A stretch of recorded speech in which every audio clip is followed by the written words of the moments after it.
I wanted to go back to the designer here again, and if I was a designer, how would I be able to source ethical suppliers, dear Liz? Okay, well, it goes back a little bit to the previous question about speaking to other people and forming networks and relationships.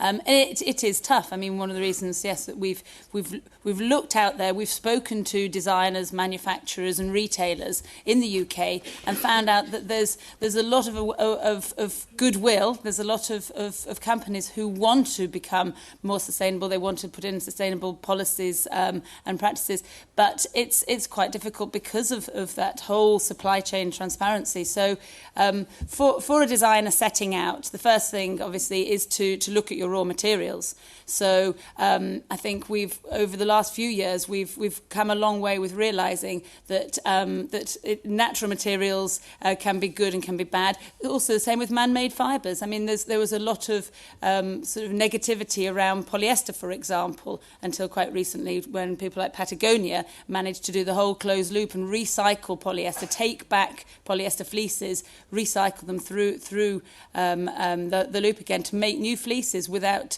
and still have the quality exactly the same. So I think it's about getting information about your raw materials.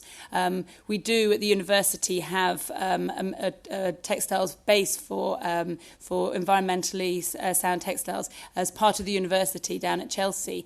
But what we want to do at London College of Fashion is to make that outward facing so that designers and small companies can have a resource base to come to. It's about asking, as Sital said, it's about asking your suppliers what they're doing and telling them, giving them a menu of exactly what you want. I mean, I spend a lot of time going around Premier Vision in Paris for season after season, asking mills, can you tell me about the processes? If you keep asking, then they have to listen. And again, as I said, because there's a heightened awareness, more and more fabric companies now are showing labels. They're showing all the different processes they're using, and different companies are using different signatures at the moment. There's the blue sign that companies like Clariant are working with over the processes, because it's not just the raw material, it's the dyeing and the processing, obviously, that's quite that can be very, very harmful and have a huge impact. So it's asking questions all down the line. There are particular organisations that are up and running that are already very helpful. You've got SEDEX, for example, which is a way of being able to share information about auditing that companies can become involved in. There's the ETI that I'm sure most of you will know. There's various different organisations. There's the Clean Clothes Campaign, Labour Behind the Label. So they're looking at issues of labour rights in the fashion industry. So there's a lot of information out there, but it's a question of knowing where to look for it, and speaking to the people that you meet who are like-minded, because it's at the moment it's at a basis of sharing information amongst ourselves. And as this information becomes clearer, there's going to be hopefully eventually we will have a time when it's very transparent. Even though the fashion supply chain is very complex, there'll be labelling, there'll be a certification process that is clear to everybody.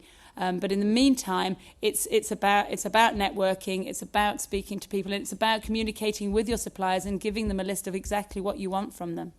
I think it becomes a bit of a... sorry, I was going to say also as well, try not to spread yourself too thinly. I think about the market that you want to go into. If you want to do organic, that's fine, just go to organic and not try and do everything else on top of that. Start small and aim high. I mean, there are people, if you want to do organic, there's the Organic Exchange that can give you tons of advice in terms of suppliers, where to get cotton from. They have a massive network. Fair Trade Foundation, if you want to do fair trade, they can give you advice. So it's about finding where you want to actually target your customer. If you want to work in Africa and you want to work with fabrics, the UN are doing projects on that, and that's a massive way. They're trying to put lookbooks together so that you can see in different countries what the strengths are. So there are networks out there, but I think target where you want to be. I think that's a very, very valid point. And what I wanted to add on to that was that it seems a little bit like what possibly retailers say is a supply-demand issue. where if you as businesses are demanding these things or going out there talking and wanting these services and products as raw materials, then ultimately the suppliers of them are going to have to at some stage start providing them. And I suppose from the time that you worked with Catherine Hamnett to where we are today, that's become it's more out there and it's more accessible. And I remember when I first set up my label, people told me not to use the word recycling, and now they love the word recycling. So things have changed in the space of 10 years, especially in the last 5 years. This is a great point. Can I say as well? Yes. And, I mean, the UK, we have a fantastic reputation and rightly so, of being creative, and the creative industries. It's about looking at the very beginning and thinking about the way that you design as well. And for a small business or for a designer setting out, I think it's actually now a more exciting time than it has been for a very long time, because you can actually, again, as Melanie said, if you have got a strong signature, you're really passionate about what you're doing, you can be innovative, you can break boundaries, you can do things differently. You know, we haven't got to conform to the mould. We've had very big businesses being very powerful, but now is a real time of change. And for young designers and for small businesses, I think it's a great opportunity. So, as well as for big businesses.